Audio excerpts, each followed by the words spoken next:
புரட்டாசி மாதங்கிறதுனால veg recipes தான் நம்ம ஃபுல்லாக பார்த்துட்ருக்கோம். அந்த வகையில் இன்றைக்கி இன்ஸ்டண்ட்டாக ஒரு 10 நிமிஷத்தில் முறுமுறுன்னு ஒரு சூப்பரான தோசை எப்படி செய்யுதுன்னு பார்த்துடலாமா? ஒரு பாத்திரத்தில் 4 கப்பு கோதுமை மாவு எடுத்துக்குங்க. இப்போ இது கூட 2 கப்பு அரிசி மாவு சேர்த்துக்கிறேன். இப்போ இது கூட கொஞ்சமாக கருவேப்பிலை, 1 ஸ்பூன் அளவுக்கு ஜீரகம், அடுத்தது 2 ஸ்பூன் மிளகை நான் இந்த மாதிரி தட்டி வச்சுருக்கேன், அதையும் சேர்த்துக்கிறேன். 1 ஸ்பூன் உப்பு, இதுக்கு தேவையான அளவு உப்பு சேர்த்துட்டு ஃபஸ்ட்டு நல்லா நம்ம மிக்ஸ் பண்ணிக்கலாம். இப்போவே நம்ம தண்ணி ஊற்றக்கூடாது, நல்லா மிக்ஸ் பண்ணிட்டு தான் ஊற்றணும். அதே மாதிரி நிறைய பேர் என்கிட்ட கேட்குறது என்னென்னா, இந்த தோசைலாம் நம்ம சுடும்போது தண்ணி ஊற்றுனா கட்டி பிடிச்சிருங்கிறது மாதிரி கேட்டிருக்காங்க. தண்ணி ஊற்றி நம்ம உடனே கலந்து விடக்கூடாது. இந்த மாதிரி தண்ணி ஊற்றிட்டு நீங்கள் உடனே கரண்டியை வச்சு கலக்கும் போது கட்டி பிடிச்சிரும். அதனால் ஓரளவுக்கு தண்ணி முழுகிற அளவுக்கு ஊற்றிட்டு ஒரு 2 நிமிஷம் அப்படியே விட்டுருங்க. ஒரு 2 நிமிஷம் கழித்து தான் நம்ம இதை கலந்து விடணும். 2 நிமிஷம் கழித்து தான் நான் கலந்து விடுறேன். பாருங்கள், ஓரளவுக்கு நம்ம ஊற்றின தண்ணிலாம் அந்த மாவோட மிக்ஸ் ஆகிருக்கும். அதுக்கப்புறமா நீங்கள் கலந்து விட்டிங்கன்னா உங்களுக்கு கட்டி பிடிக்காது. இப்போ நல்லா கலந்தாச்சு. இப்போ இன்னும் கொஞ்சம் நிறைய தண்ணி ஊற்றிக்கலாம். தண்ணி ஊற்றிட்டு நல்லா மிக்ஸ் பண்ணிக்கலாம். இந்த மாதிரி நீங்கள் கலந்து பாருங்கள், உங்களுக்கு கட்டி பிடிக்காமல் இந்த மாவு சூப்பராக வரும்.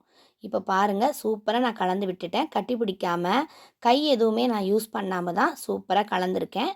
நல்லா இந்த மாதிரி கரண்டி வச்சு கலந்துகிட்டே வந்தீங்கன்னா கட்டி பிடிக்காமல் சூப்பராக வந்துடும். பாருங்கள், இந்த கன்சிஸ்டன்சிக்கு நம்ம தண்ணியாக நல்லா மாவை கலந்துக்கணும்.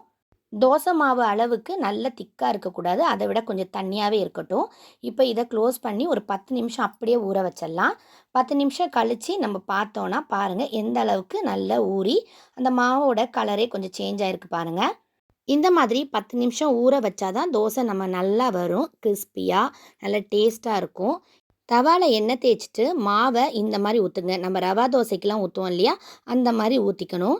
நம்ம மாவை நார்மல் தோசை மாதிரி ஊற்றி நம்ம இழுக்கக்கூடாது, இந்த மாதிரி ஊற்றிக்கணும். இப்போ இதில் நல்லெண்ணெய் கொஞ்சமாக நான் ஊற்றிக்கிறேன். ஒரு சைடு நல்லா வெந்ததுக்கப்புறமா நம்ம திருப்பி போட்டுக்கலாம். இந்த தோசை ரொம்ப ரொம்ப இன்ஸ்டண்ட்டாக ஒரு 10 நிமிஷத்தெல்லாம் ரெடி பண்ணிடலாங்க. தோசை மாவை இல்லாத நேரங்களில், இல்லை டெய்லி இட்லி தோசை தான் சாப்பிட்டுட்ருக்கீங்கன்னா இந்த மாதிரி டிஃப்ரெண்ட்டாக நீங்கள் வந்து ட்ரை பண்ணலாம். ரொம்ப ரொம்ப சுவையாக நல்லாயிருக்கும். இந்த தோசைக்கு வெங்காயம்லாம் போட்டு சுடக்கூடாது, நல்லா இருக்காது. இந்த மாதிரி ப்ளைனாக சுட்டு சாப்பிட்டு பாருங்கள். அந்த மிளகு, இந்த ஜீரகம்லாம் அதுக்குள்ளே போட்டிருக்கிறதுனால நல்ல ஒரு டேஸ்ட்டை கொடுக்கும். இதுக்கு சூப்பரான ஒரு தக்காளி சட்னி இல்லாட்டா தேங்காய் சட்னி எதுனாலும் வச்சு சாப்பிட்லாம். வெங்காயம் தேவைங்கிறவங்க இந்த மாதிரி ஓரமாக வச்சுக்குங்க. தேவைன்னா தோசையோடு அந்த வெங்காயமும் சட்னியும் சேர்த்து சாப்பிட்டு பாருங்கள். அப்படி ஒரு அட்டகாசமான டேஸ்ட்டில் இருக்கும். இந்த மாதிரி வித்தியாசமான தோசைலாம் நீங்களும் வீட்டில் சுட்டு பாருங்கள், ரொம்ப சூப்பராக இருக்கும்.